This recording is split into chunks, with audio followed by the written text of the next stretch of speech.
Sábado, irmãos. Ontem nós começamos a estudar um pouco sobre esse assunto. Na verdade, ontem nós só lançamos o fundamento sobre o qual pretendemos construir alguma coisa. A mensagem de hoje à noite e nas duas que teremos amanhã ainda, se Deus quiser. Eu vou fazer um breve resumo daquilo que nós estudamos ontem, porque a maioria dos que aqui estão não estavam ontem, senão não vão entender bem o que nós vamos trabalhar hoje. Nós vimos que existe um grande conflito e não existe um ponto neutro neste grande conflito. Indiretamente todos nós estamos envolvidos. No céu, Satanás fez 3 graves acusações. Ele disse que a lei era injusta, desejado de todas as nações, página 117.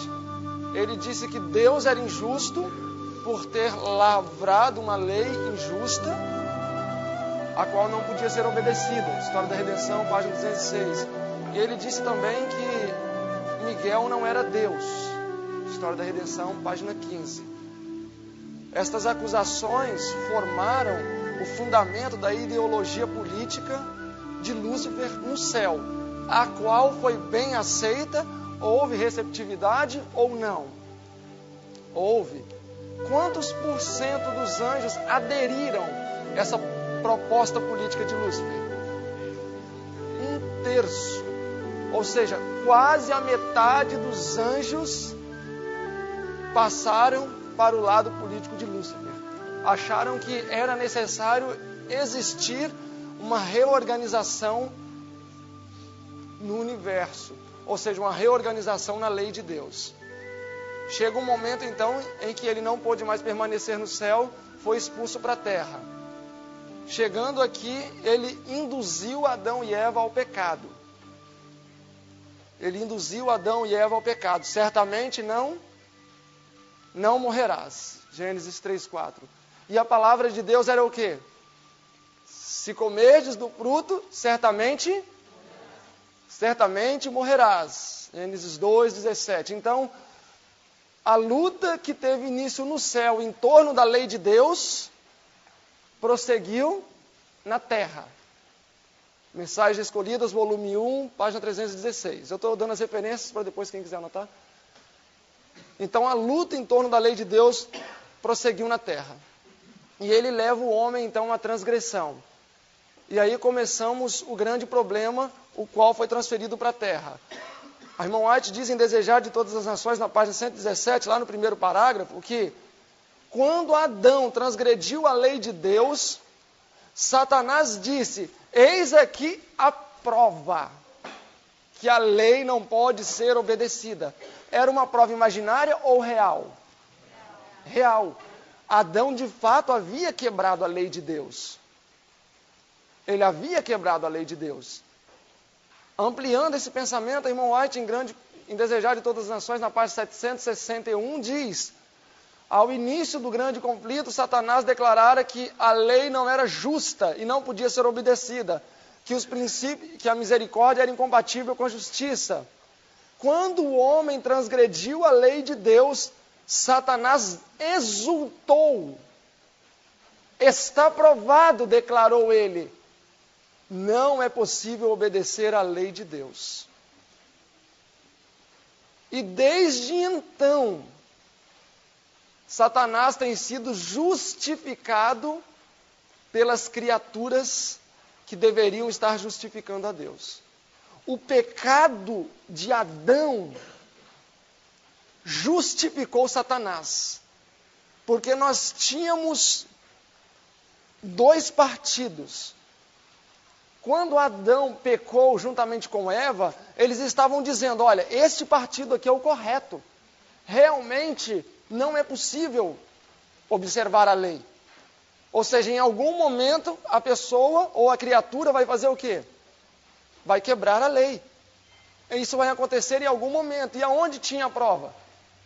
A 1/3 parte dos anjos, que até o momento X observavam a lei, depois deixaram de observar. Adão e Eva, um período observaram a lei, depois também deixaram de observar. E qual tem sido a experiência da humanidade desde então? Romanos 3, 23. Porque todos pecaram. Então, todos estão declarando para o universo expectante o quê? Satanás tem razão. Satanás tem razão. O que é pecado? 1 João 3,4. E a irmã White diz, ok, em grande conflito, esta é a única definição de pecado. O pecado é a transgressão da lei. Então, quando alguém peca, ele está fazendo o quê? Transgredindo a lei. Então, quando alguém peca, a pessoa inconscientemente ou conscientemente está declarando que as declarações de Satanás são verdadeiras e a de Deus são falsas. O pecado justifica Satanás. Essa frase deveria ficar latejando na nossa mente. O pecado justifica Satanás. Observar a lei justifica Deus. Em contrapartida, quebrantamento da lei justificamos com isso Satanás. E infelizmente ele conseguiu conquistar todo um planeta. Não só a terça parte dos anjos, mas conseguiu conquistar todo um planeta. Salmo 8 diz que Deus criou o homem e o coroou de honra e de glória. E deu em suas mãos o domínio. Deu o domínio. E Lucas capítulo 4, versos 5 e 6. Quando Jesus foi tentado, Satanás disse para Jesus, se você me adorar, te darei todo este reino e o seu poder. Porque a mim me foi dado, e eu dou para quem eu quiser. Então ali Satanás estava declarando para Cristo que ele sabia muito bem que ele tinha direitos sobre esse planeta. E Jesus mesmo reconhecia a legitimidade do governo de Satanás, mesmo que tenha sido usurpado. Mas Adão voluntariamente deu. Adão não era obrigado a ceder a sua posição de governo a Lúcifer. Ele fraquejou e cedeu. Então Jesus mesmo chama Satanás de príncipe deste mundo, ou governante deste mundo.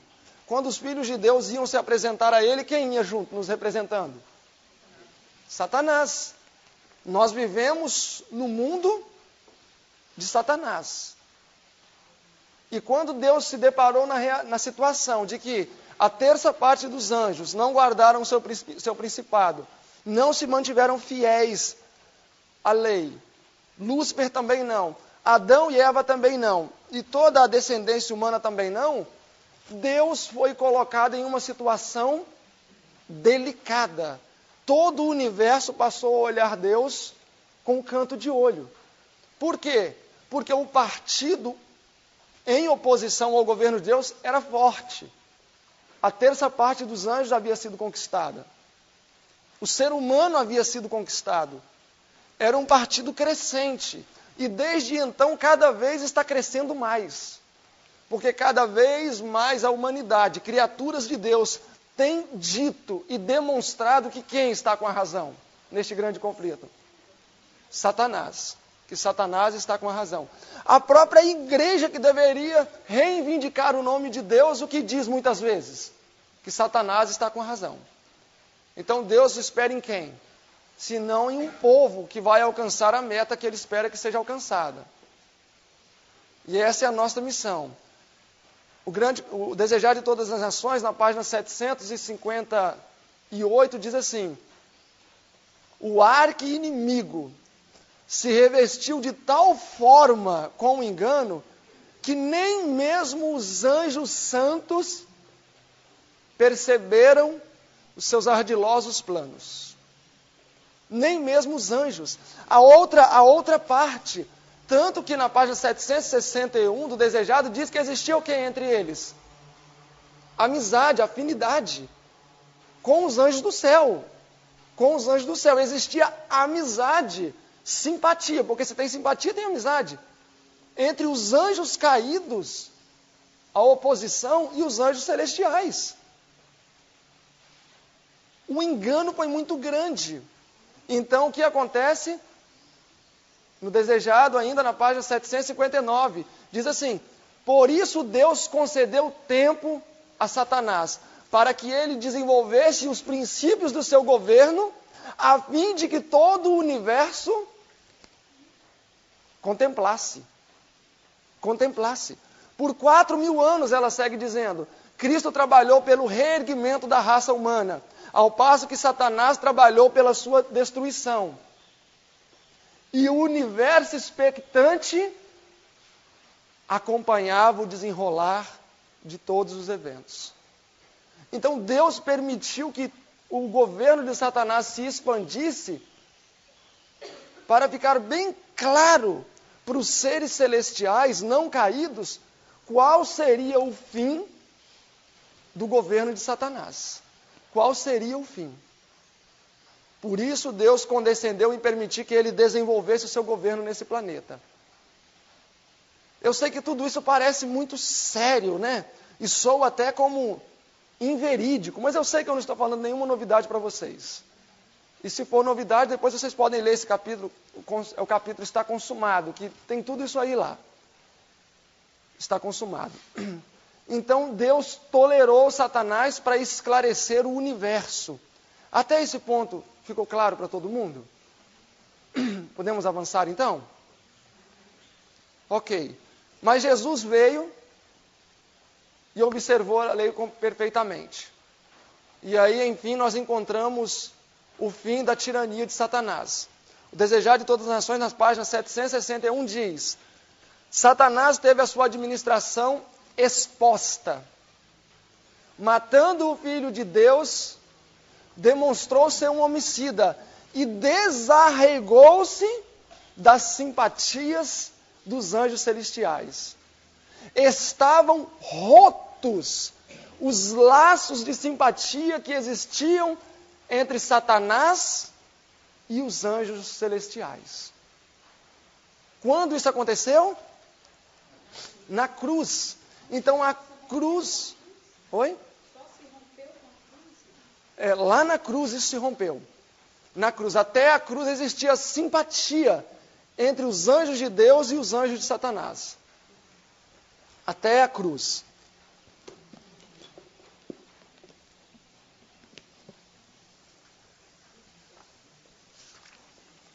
761. Ó. Eu achei que desde a expulsão dos... Mas é bom que testemunhas vejam, porque eu não estou mostrando o escrito, né? Ó. Estavam rotos os derradeiros laços de simpatia entre Satanás e o mundo celestial.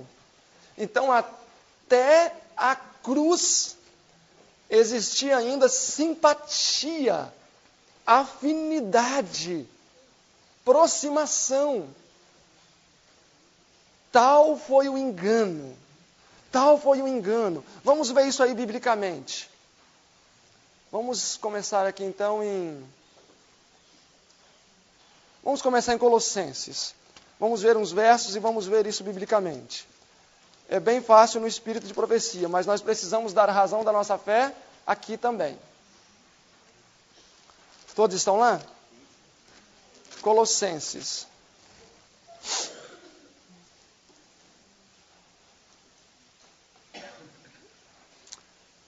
Colossenses capítulo 2, verso 14. 2,14. Alguém que leia forte pode ler para nós. Colossenses 2,14. Havendo riscado a célula que era contra nós nas suas ordenanças, a qual de alguma maneira nos era contrária, e atirou do meio de nós, cravando-a na cruz. Qual evento nós estamos lendo aqui? Está descrevendo qual evento? A morte de Jesus. O que acontece quando Jesus morre? O próximo verso. E, despojando os principados e potestades, fez o quê? Os expôs publicamente. Então, o que acontece com as potestades do mal quando Cristo é crucificado? São expostos publicamente. E deles triunfou em si mesmo. Então, quando Jesus morreu, Satanás e todo o seu governo foi exposto publicamente. Não só para o ser humano, mas especialmente para quem? Para todo o universo. E o que acontece neste momento? O que acontece neste momento? Olhem aí Colossenses capítulo 1, verso 20. Vamos prestar atenção à gramática aqui, tá? Eu não sou bom de gramática não, mas vamos prestar atenção à gramática. 1:20 diz assim: e que, havendo por ele feito o quê? Paz pelo sangue da cruz. Então a cruz trouxe o quê? Paz. A cruz trouxe paz. Por meio dela, qual é a próxima palavra?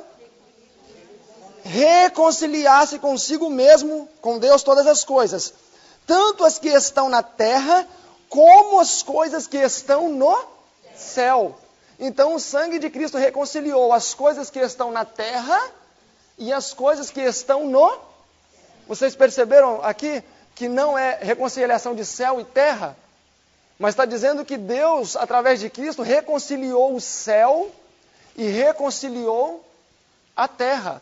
Olha em Efésios capítulo 1 que vai repetir o mesmo conceito.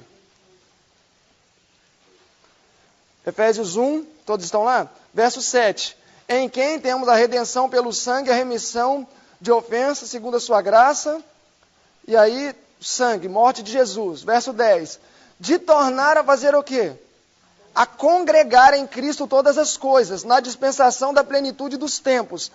Tanto as que estão nos céus, como as que estão...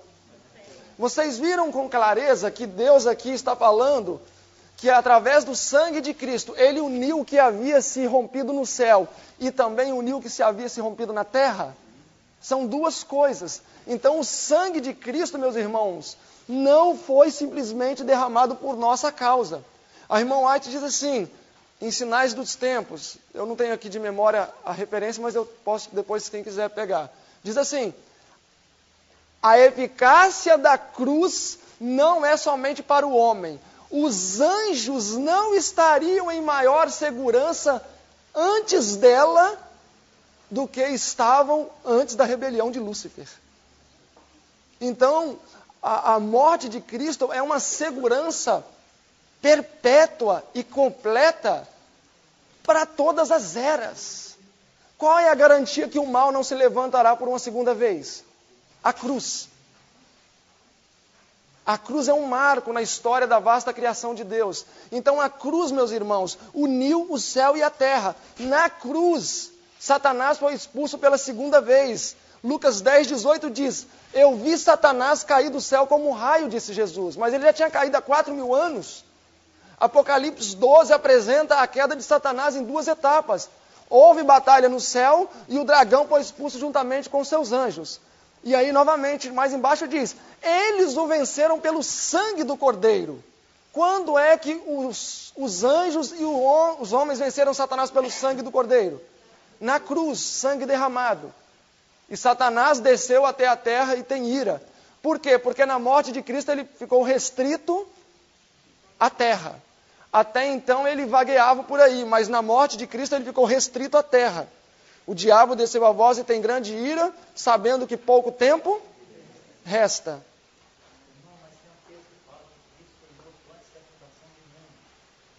Sim. Esse simbolismo antes da fundação do mundo já não ficou valendo lá antes da introdução dele do céu? Apocalipse 13:8. Mas o que acontece é que ali ele foi morto quando foi orquestrado o plano da redenção, né? E falou: em tal momento o seu sangue vai ser derramado. Foi só então o planejamento. É o planejamento, porque a ratificação daquele plano foi na cruz, né? No caso entre pai e filho. Não, existia na humanidade a promessa da morte de Jesus, né? Mas a ratificação, no caso, né? Foi feito o plano, mas esse plano só foi ratificado na cruz, né? Não, mas no caso do texto ali não se refere somente ao plano que foi feito antes que o mundo fosse fundado. Seria Isso, exatamente. Embora esse plano tenha tido seus poderosos benefícios, né? Porque a promessa da vinda do Messias sempre esteve desde da criação do homem, né? A citação que você referiu, acho que se quiser ler para ele, Qual? é fundamental isso que você está falando. Da eficácia da cruz. Você não Uhum. É através da eficácia da cruz que os anjos do céu são protegidos contra a apostasia. É através da eficácia da cruz que os anjos do céu são protegidos contra a apostasia. Qual a referência? Aqui está a verdade sobre os anjos, capítulo 16. Verdade sobre os anjos, capítulo 16. É através da cruz que os anjos são protegidos da apostasia. Então, meus irmãos, a cruz é um marco divisor, ok? Você me deixou um pouco confusa. Mas é isso que o sangue de Cristo não foi derramado por nós? Não é isso que eu entendi? Não. Só ao nosso benefício, né? Eu entendi que não foi. Mas eu creio, eu falei trocado não, né? O sangue de Cristo não foi derramado somente por nós, ou somente para o nosso benefício, mas para o benefício de todo o universo. Foi derramado por nós, mas não somente por nós. Para nós e também do universo. Mas quando eu falo nós, é nós aqui, é para o universo todo. Então aí você me deixou tudo. Mas agora ficou claro? Eu ainda não estou vendo ainda duas opções, não. Eu vejo uma opção. Porque tem muita gente que fala que o sangue de Cristo só foi derramado pelos pecadores. Seres humanos. Ou seja, só esse mundo pecou. Os outros mundos não pecaram. Então, tem muita gente que prega que Jesus só morreu para salvar os pecadores. Mas não foi só para os pecadores. Foi para os pecadores e para reconciliar os universos que não pecaram também. Mas aí quando você colocou aí, eu não sei se eu perdi. Mas vamos avançar então. Ok, então vamos retomar o raciocínio aqui. Onde nós paramos mesmo? Ok, a morte de Cristo solucionou o problema. Será? Se a morte de Cristo solucionou o problema, o que nós estamos fazendo aqui? Solucionou o problema. Desejado de todas as nações, na página 761 diz: Entretanto,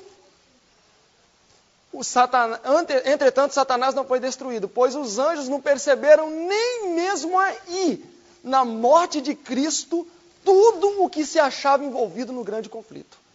Então, nem mesmo na morte de Cristo, os anjos entenderam plenamente tudo o que se achava envolvido. Aí ela segue dizendo: os princípios envolvidos no grande conflito precisavam ser um pouco mais expandidos.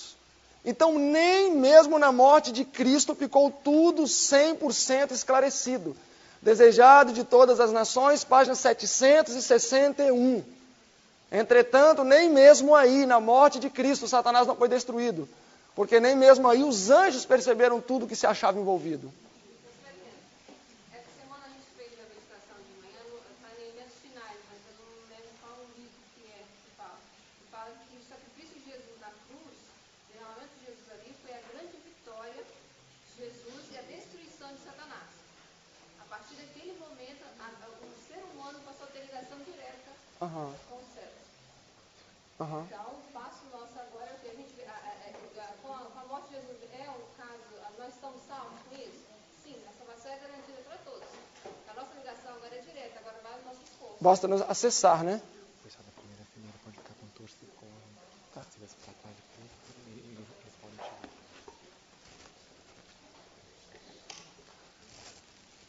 Ok, então, exatamente. Cristo recuperou o reino na cruz. Mas agora temos uma parte a desempenhar para fazermos parte desse reino. E esta é a grande proposta. Esta é a grande proposta. Ok? Podemos avançar então? Vocês acham que eu estou falando muito rápido? Não? Já acostumaram? Vocês não viram nada. Eu falava muito mais rápido. Agora eu quase falo de ré. Ok, então vamos avançar. Então até a cruz, muita coisa se resolveu, porém não tudo. Um dos motivos por que não foi solucionado tudo na cruz. Depois da cruz, quantos não pecaram?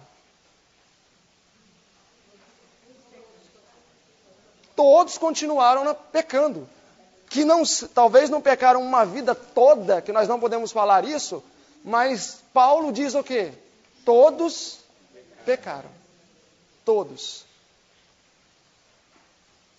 Nem que seja uma vez só na vida. A gente não vai saber.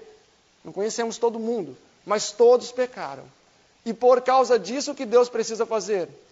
Tolerar ainda mais a existência do governo de Satanás nesse mundo.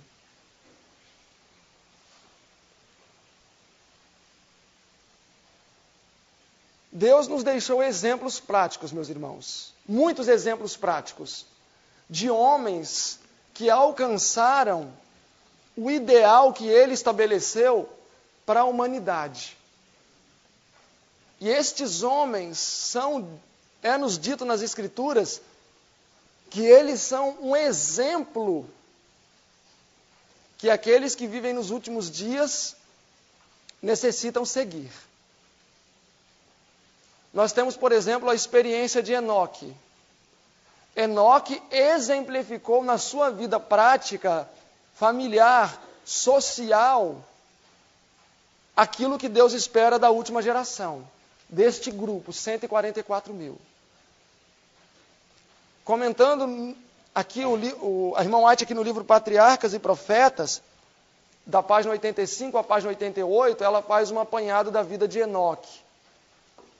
E ali ela diz que Enoque andava na terra, mas pela fé era como se ele estivesse andando na cidade de luz, ou seja, no céu. De tão íntima comunhão que ele tinha com Deus. Ela diz que Enoque educou a sua mente a sentir constantemente a presença de Deus ao seu lado.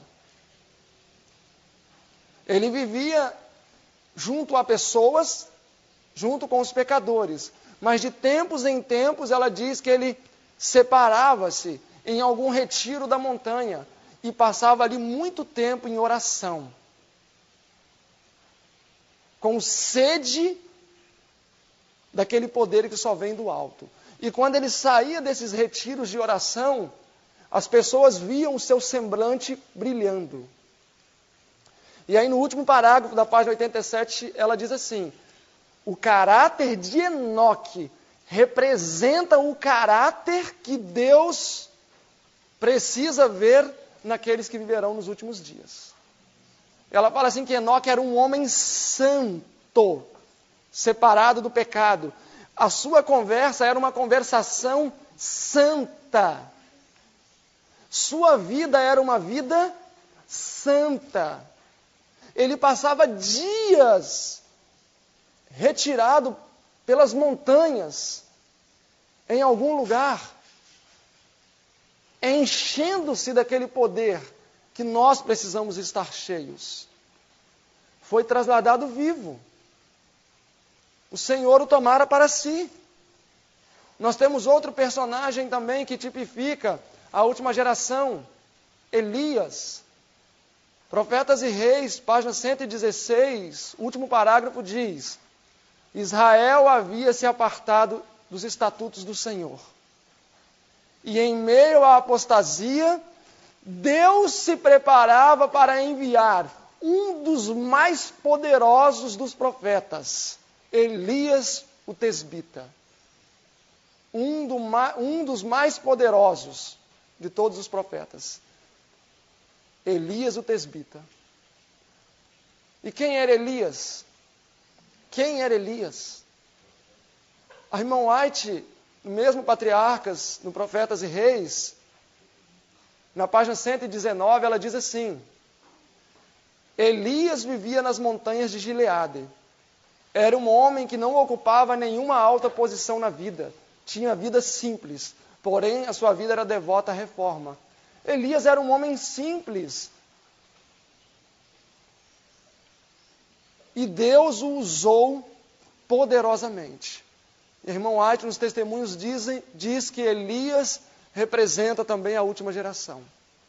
João Batista, desejado na página 100, diz: para anunciar o primeiro advento de Cristo, este menino precisa ter sã constituição física e constituição mental, para que ele esteja diante das circunstâncias corruptoras tão inabalável do que quando ele está diante de rochas no deserto.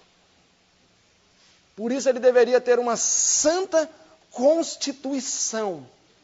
E o irmão White segue dizendo, a partir da página 100, que João Batista vivia nas montanhas, desertos, tomava água das montanhas. Sua alimentação era uma alimentação simples, adequada para a mensagem que ele iria trazer. Um homem poderoso na palavra, destemido. A irmã White fala que quando João Batista anunciava a sua mensagem, ele não se preocupava com o que os homens iriam pensar, e nem com o que iria acontecer com ele. Ela até fala em Profetas e Reis, muitos expressam o pensamento, mas que necessidade tinha de João Batista ser tão claro quando repreendeu Herodes? Que necessidade tinha de ele ser tão claro? Mas a mensagem precisava ser direta, e a mensagem foi direta. E Desejado 101 diz, João Batista representa aqueles que anunciarão o segundo advento de Cristo. Desejado de todas as nações, na página 224 diz, quando João Batista anunciou a sua mensagem, Satanás temeu pelo seu reino. Quando João Batista anunciou sua mensagem, Satanás temeu pelo seu reino. Tão forte e tão poderosa era a mensagem de João, que ele sacudiu o reino de Satanás. Testemunhos para a Igreja, volume 1, página 321, diz, a nossa mensagem precisa ser mais forte que a mensagem de João Batista. Meus irmãos, não é o alvo que agora está muito alto, não. É que nós nos afastamos dele. Nesses últimos dias, a nossa mensagem precisa ser mais forte que a mensagem de João Batista. Ah, isso é loucura. Não, vamos estudar. Vamos estudar. E nós vamos ver que isso não é loucura, não. Leiam lá Testemunhos para a Igreja, volume 1, 321. E as duas últimas linhas ainda dizem, Deus não aceita como seu ministro aquele que tem mensagem suave. Não sou eu que estou dizendo isso, é a palavra do Senhor. Testemunhos para a Igreja, volume 1, página 321. A paginação é aqui. É esse livro aqui. Meus irmãos, nós estamos num conflito e a coisa é séria. Neste conflito não há lugar para anãos espirituais, não. Não há lugar para anões espirituais. Patriarca, Profetas e Reis, página 624, diz assim, na primeira linha, Deus precisa de homens que sejam poderosos nas Escrituras. E vocês acham que vão ser quem esses poderosos? Os evangélicos? É eles? Deus espera neles? Inicialmente, quem precisa ser poderoso nas Escrituras? Nós, meus irmãos. Nós é que precisamos ser habilidosos na palavra. A nossa mensagem precisa exceder a mensagem de João Batista. É loucura. Nós não vamos conseguir. É claro que não vamos se nós não mudarmos a nossa vida radicalmente. Se nós continuarmos na configuração de vida em que muitos vivem, vou usar o termo genérico porque eu não sei aqui quem vive ou quem não vive, mas na configuração em que muitos vivem, é impossível mesmo. Porque a gente mal consegue ficar de pé, quem dirá crescer. Mas aí o problema está em Deus ou em nós? Olha aqui o quanto tem aqui, ó. Orientação. Mais de 100 mil páginas. Deus chega a ser redundante. Ele fala a mesma coisa 50 vezes. Testemunhos para a Igreja, volume 8, página 116. Muita luz acumulou para os últimos dias. Vivemos debaixo do todo. Mensagens Escolhidos, volume 3, 339. Deus ajuntou os tesouros acumulados para a última geração. Que testemunho não deveríamos nós dar, então? E aí eu poderia citar várias referências mostrando que nós, que vivemos nesta época, deveríamos fazer o quê? Transpor estes homens do passado. Se nós não estamos fazendo isso, é porque não temos feito o dever de casa. É porque não temos feito o dever de casa. Quem é maior, o tipo ou o antítipo? O antítipo. O tipo é a sombra. O antítipo é o original. O cordeiro era um tipo de Jesus. Quem era maior, o cordeiro ou Jesus? Jesus. Moisés também era um tipo de Jesus. Quem era maior, Jesus ou Moisés? Jesus. Então, o antítipo é maior que o tipo. João Batista, Enoque e Elias são tipos da última geração. Se eles são tipos e nós o antítipo, quem é que deve ser maior? Nós. Nós. É nessa base, Siberinho, que fala que se eles pudessem estar aqui hoje, eles teriam muito que aprender com nós. Exatamente. Porque a luz deles era limitada. Nós vivemos embaixo do todo. Luz acumulada, recalcada, disponibilizada para quem? Para a última geração. Hebreus 11:40, vamos ler esse verso. Hebreus 11:40. Pode ler para nós. Por haver Deus provido coisa superior a nosso respeito, para que eles, sem nós, não fossem aperfeiçoados. Eles quem no contexto?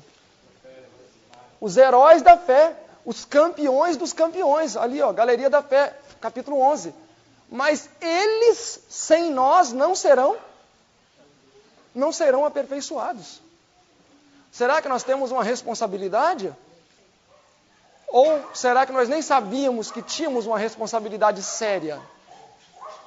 Bom, eu sei que estas não são boas novas para muitos, porque as boas novas é falar, meus irmãos, vamos tentar ter a vida, pelo menos de Tiago, que talvez foi um dos discípulos ali, Tomé, que não salientou tanto, não foi tão saliente, né? Vamos tentar ter a vida de Tomé, de Mateus, já está bom. Mas Deus requer da última geração não é que sejamos Mateus ou Tomés, é que ultrapassemos João Batista, Enoques e Elias. Eu sei que parece grande demais, mas eu não posso atenuar a mensagem, porque é assim. A irmã White diz assim que muitos têm enredado a igreja num sono mortal. E esse pecado eu não quero levar sobre mim. Uma ilustração que me ajudou a entender como assim eu vou aperfeiçoar Moisés, Enoque e tal. É o seguinte, eu vou lá e quero comprar um cachorro de raça. Quero um polo e tal. E eu chego na loja e ele fala, olha, infelizmente nós não temos, só temos um aqui, mas ele está doente, ele está fedorento, cheio de pulga, e ele apanhou ontem, está sangrando um pouquinho.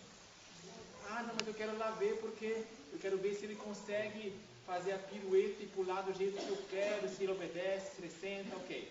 Aí eu vou lá, e o cachorro que está fedorento, que apanhou, que está cheio de pulga e está doente, ele consegue fazer tudo que eu quero que ele faça. Então eu falo assim para ele, tá, tu pode encomendar um saudável, porque eu sei que se o que está doente, cheio de pulga, tudo, faz certinho, o saudável vai fazer também. Então nós somos a última geração que é a mais fraca de todas. É a mais degradada pelo pecado, 6.000 anos. Então se nós conseguimos atingir a norma, nós vamos mostrar que se Moisés tivesse toda essa luz, ele também conseguiria. Ou seja, se nós que somos o cachorro doente, cheio de pulga e sangrando, conseguimos fazer, assim nós vamos aperfeiçoar eles, mostrando que eles, fariam. Com a luz que nós temos, também fariam. O Testemunhos Seletos, volume 1, página 90, diz isso, que se eles vivessem em nossos dias, seriam fiéis a toda a luz que nos é disponibilizada. Irmão, queria falar algo também? Só a versão internacional, Deus havia planejado algo melhor para nós, para que conosco fossem eles aperfeiçoados. Exatamente, muito bom. Eu quero ler aqui, eu não quero parafrasear não, eu quero ler para aproveitar cada palavra do texto. Testemunhos Seletos, volume 1, página 89. Olhem só esse texto. incide sobre nós maior luz do que brilhou sobre os nossos pais. Ou seja, os patriarcas, profetas, etc. E não podemos ser aceitos ou honrados por Deus prestando o mesmo serviço que eles prestaram ou fazendo as mesmas obras que eles fizeram. Vocês entenderam o texto? Incide sobre nós maior luz do que incidiu sobre os nossos pais. Por isso, não podemos ser aceitos por Deus, prestando o mesmo serviço ou fazendo as mesmas obras que eles fizeram. Testemunhos Seletos, volume 1, página 89. Mais responsabilidades. Então, se eu faço tudo o que João Batista fez, parabéns, mas o texto diz ali que eu preciso fazer mais. E não sou eu que estou falando. Se alguém quiser, eu posso mostrar o texto. Incide sobre nós maior luz, de modo que não podemos ser aceitos por Deus prestando o mesmo serviço que eles prestaram. Profetas e Reis 626 também diz: muita luz jorrou sobre os patriarcas e profetas, mas sobre nós incide maior luz. Então, que testemunho não deveríamos dar em favor da verdade? Muitos textos corroboram com o pensamento de que a última geração precisa alcançar uma estatura que vai superar todos aqueles que precederam. Então eu não sei se é boas novas, mas o que Deus espera de nós é que sejamos maiores que esses homens. Tudo bem que talvez nesse momento alguém pode pensar, mas isso é loucura, porque se eu não estou conseguindo ser nem igual a Tomé, imagina ultrapassar Elias e Enoque. Meus irmãos, para nós termos a vitória que esses homens tiveram, no mínimo, temos que ter o estilo de vida que eles tinham. Como era a vida de Enoque? Vamos ver como era a vida de Enoque. A vida de Elias. Onde vivia Elias? Montanhas de Gileade. Cuidando das ovelhas. Com certeza deveria ter sua hortinha. João Batista vivia no campo, deserto, nas montanhas. Todos esses homens fizeram prodígios, mas olha o estilo de vida deles. Contribuía para que eles oferecessem o serviço que ofereceram. Primeiro passo. A irmã White diz assim, Testemunhos para a Igreja, volume 2, página 508. Página 508, ou é o volume 2 ou o volume 5, mas a página 508. Diz assim: muitas vezes a majestade do céu, depois de um dia longo de trabalho, não se retirava para o refrigério da noite. Dirigia-se a algum local de oração. E por vezes ele entrava noite adentro até o romper do dia. Aí ela segue dizendo: orvalho e gelo acumulava em cima de sua cabeça. E ele fez isso para nos deixar como exemplo. Bom, como que eu vou vencer como Jesus venceu? Fazendo o que ele fez. Quantos aqui já passaram uma noite em oração? Pode ser dentro do quarto, mas não precisam levantar a mão. Parabéns para quem fez, mas porque eu acredito que talvez seria a minoria. Testemunhos para a Igreja, volume 2 ou 5, página 508.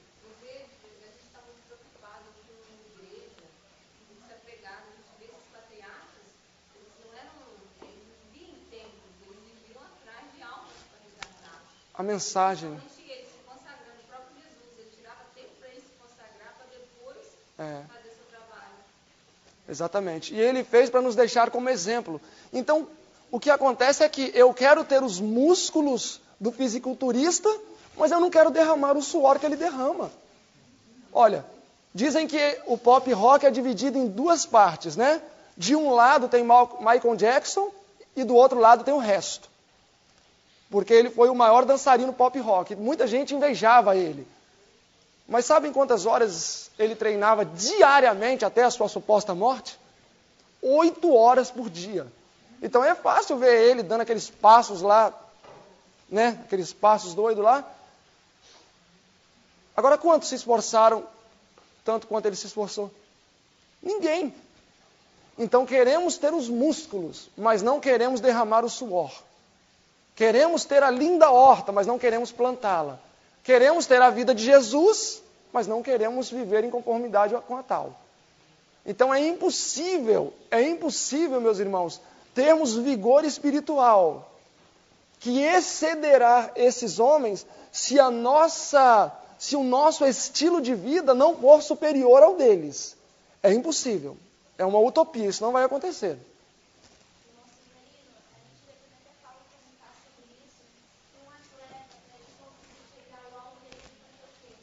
Suar, né?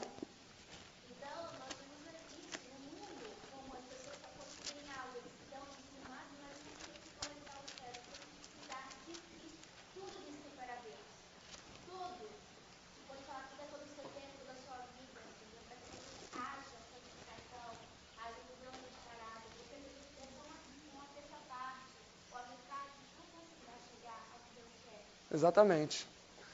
O texto que eu mencionei, Jesus orando, é volume 2, tá? André Segovia foi o maior violonista do século passado, espanhol, uma grande técnica de violão. Depois de um concerto dele, uma senhora do público disse a ele: maestro, eu daria a minha vida para tocar como o senhor toca. Ele olhou para ela e disse: eu dei a minha.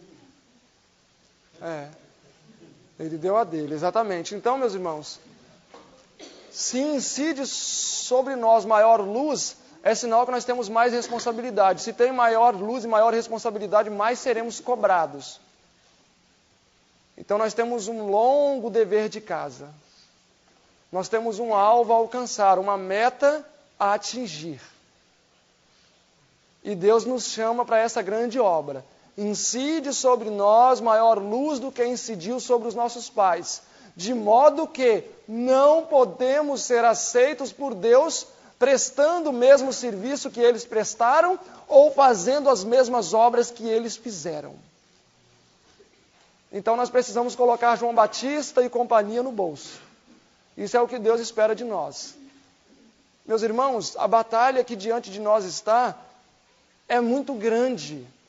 São muitas coisas envolvidas. Não olhem somente para a sua família ou para o seu vizinho. Existe um universo. Existe um mundo todo contemplando tudo que tem acontecido. A irmã White, comentando as pragas, ela disse assim: vi que Satanás dava amarradas para fugir. E ela diz: e se ele fugisse, Israel estaria perdido para todo sempre. E Satanás asseguraria então o reino, a terra, perpetuamente. Não são coisas imaginárias. Nós estamos lidando aqui com coisas sérias. É momento de sermos despertos para estudarmos as Escrituras. Lembram a citação que o irmão apresentou hoje de manhã? Testemunhos para ministros, obreiros evangélicos, página 407. Nos últimos dias haverá muito menos sermões e mais estudos das Escrituras. Profetas e Reis, página 623. Onde quer que Esdras trabalhasse, ali sempre existia reavivamento do estudo das Escrituras. Obreiros evangélicos, página 304. Não confieis a outros a pesquisa das Escrituras por vós. Muitos dos nossos ministros têm tomado um caminho errado. E se Deus tivesse confiado a estes a mensagem, ela nunca iria ao povo. Meus irmãos, é momento de nós nos debruçarmos em cima da palavra do Senhor. Mais vale um assim, diz o Senhor, do que um assim, diz o Estado, ou um assim, diz a igreja. Atos dos Apóstolos, página 89. Então, temos uma responsabilidade. Nós temos que nos preocupar menos com coisas. Quando John Wesley foi proibido de pregar nos púlpitos na Inglaterra, E ele falou, então eu vou avançar com o meu ministério. Mas você vai pregar onde? Ele falou, as montanhas é o meu púlpito e o mundo é a congregação. Pronto, está resolvido o problema. A obra vai ser terminada, segundo a irmã White, como? Testemunhos para Ministros, página 300. Através de meios incomuns. Meios que vão transpor o entendimento humano. Deus está tomando a obra em suas mãos, diz ali. E Ele vai mostrar que não depende do ser humano cheio de si.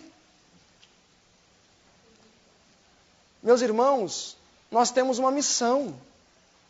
E corremos o risco de sermos deixados para trás. Deus utilizar outras pessoas e não nós. Não levantando outra igreja, obviamente, mas eu digo usando outras pessoas. Porque a maioria de nós, adventistas, vai acontecer o quê? O que a palavra diz? O que vai acontecer com a maioria? Estão na fila, que seria ser vomitado, esperando o quê? Outro para tomar o seu lugar. Que coisa triste, né? Muitos do que hoje estão nas nossas fileiras, estão guardando lugar para os que vão vir de fora. Deus confiou primariamente a nós essa missão. Assim como Ele disse, bem jurei eu que a casa de seu pai, Eli, estaria diante de mim perpetuamente. Mas longe de mim, tal coisa agora. O perpetuamente de Deus é condicional, meus irmãos. Vocês acham que nós vamos expor a cruz ao vitupério o tempo todo, anos pós anos, e Deus vai ficar tolerando isso? Ele não é ministro do pecado, não. Então nós precisamos tomar uma resoluta decisão de entendermos que nós temos uma missão. ISO 144.000, alcançar esta norma, este objetivo. É isso que Deus espera de nós. Deus não espera que estejamos preocupados com a nossa salvação. O fato de estarmos preocupados com o céu, por si, já é o quê? Egoísmo. Já é egoísmo. Se eu sou fiel para no final disso herdar o céu, isso se chama egoísmo. Já me desabilita para o céu. A nossa motivação em ser fiel deve ser não expor o nome de Deus à vergonha. A minha motivação em abandonar o pecado semelhantemente e ter uma vida semelhante à de Jesus, não é porque eu quero ser bonzinho ou ir para o céu, mas é para Deus ser justificado das acusações que ele sofre. Deus estava para ser acusado em Êxodo 32, porque Deus falou para Moisés, Moisés, vou fazer de você grande nação, mas o povo todo eu vou destruir. Vou destruir todo o povo. E Moisés começou a pleitear, Senhor, não destrua o povo, porque se você destruir o povo, os egípcios vão dizer que você não teve poder para introduzi-los em Canaã. O seu nome vai ser exposto. E ali houve então um diálogo entre Deus e Moisés. E por fim Moisés falou, olha, risca-me, peço-te, do livro da vida o meu nome, se for para você destruir o povo. Êxodo 32, porque se for para o Senhor ter o nome exposto, eu não quero nem ir para o céu. Risca-me, peço-te, o meu nome do livro da vida. Este é o objetivo da última geração. É se preocupar sumamente com o quê? Com o caráter daquele que nós estamos reivindicando, não preocupados com o céu. O céu deve ser só uma consequência. Nós não devemos estar preocupados com isso. Moisés estava mais preocupado com o nome de Deus do que a sua salvação. Na Idade Média, centenas de milhares de mártires que morreram não estavam preocupados com o seu nome, ou com a sua reputação, ou com o céu, mas se preocupavam com a honra de Deus. Se a nossa motivação em sermos cristãos, sermos adventistas, é nos livrar da ira futura, temos grande risco de nela cair, porque isso é egoísmo, interesse. A motivação genuína de um cristão tem que ser absolver Deus das acusações que ele tem sofrido. Davi, quando jogou a pedra em Exatamente. Exatamente. Então, meus irmãos, a nossa missão é advogar a favor de um Deus santo, que tem sido injustamente acusado. E nós fomos envolvidos nesse drama. E cada um de nós temos uma missão a desempenhar. Cada um de nós. Ou a favor de Satanás, ou a favor de Deus. Não existe meio termo. Ou eu vou justificar a Deus, ou eu vou justificar a Satanás.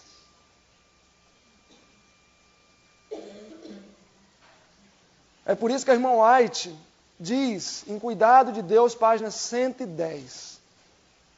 Desçam da cadeira de Satanás aqueles que dizem, não adianta, não podemos vencer o pecado. Então aquele que diz que não pode vencer o pecado está sentado aonde? Mas a poltrona é de Satanás. É Satanás que está na poltrona, então ele está sentado no colo de Satanás. Satanás não divide sua poltrona.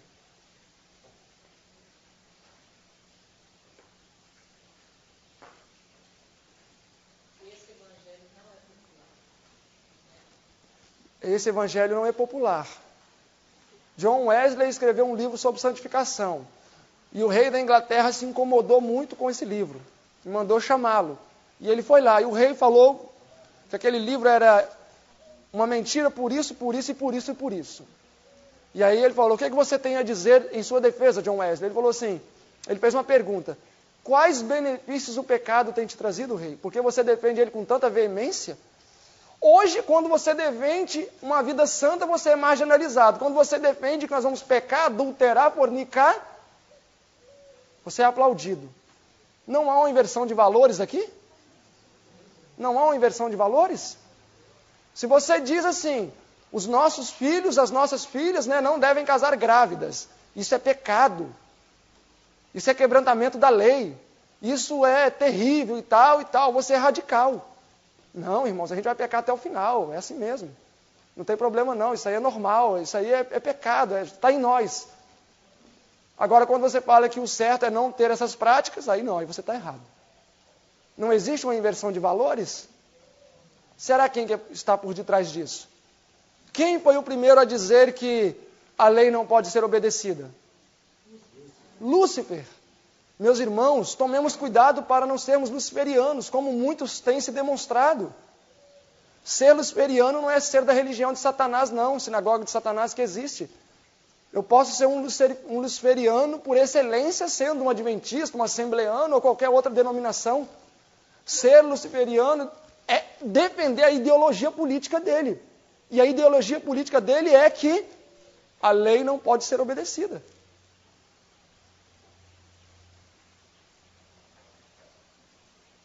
A lição antiga, mesmo na nossa parte,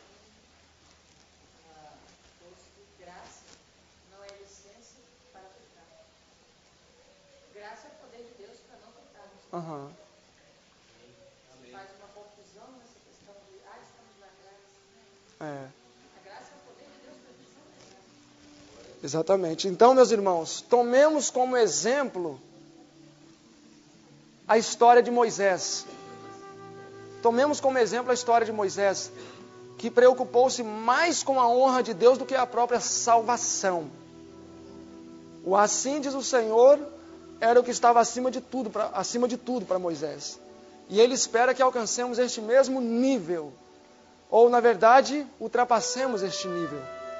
Porque maior luz, maior trevas, maior fidelidade. E é isso que Deus requer de nós nesses últimos dias. Que sejamos fiéis a Deus, assim como a bússola ou é ao polo. Amém? Que Deus possa abençoá-los.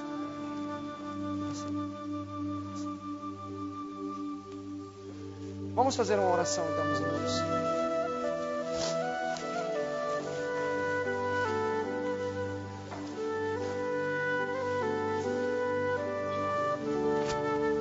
Bondoso Deus, amado Pai, que habita nos altos céus, neste momento gostaríamos de pedir a sua companhia nesse restante de sábado, agradecidos pela oportunidade que tivemos de estudar a Tua Palavra e que a semente aqui semeada possa encontrar espaço em nosso coração e que venha a frutificar. Agradecemos pela oportunidade de termos os nossos olhos abertos pelo colírio, a Sua Palavra. Conceda-nos o Seu Espírito sem medida e que nós venhamos a glorificá-lo nessa tarde. É o que rogamos em nome de Jesus. Amém.